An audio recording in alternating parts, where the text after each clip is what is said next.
I want to come back to the question about the resident press in Vietnam. Your relations with them were somewhat cool, and could you explain why, and perhaps talk about some incident where you disagreed with them?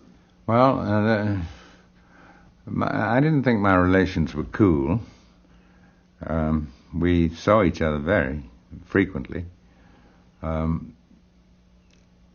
I suppose what you're inquiring about is why we didn't agree.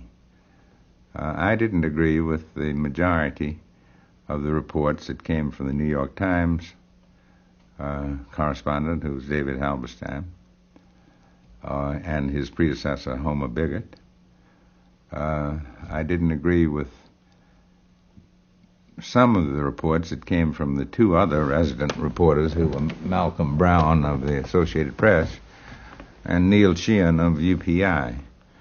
I think Browne was a better interpreter than either of the other two, because he could see the nuances of the situation so much better.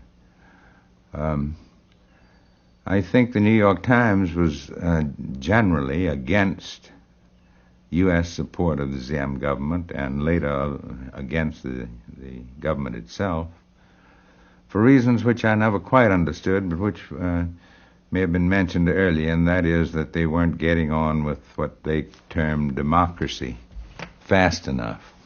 And I've already said why I thought that was an unreasonable position.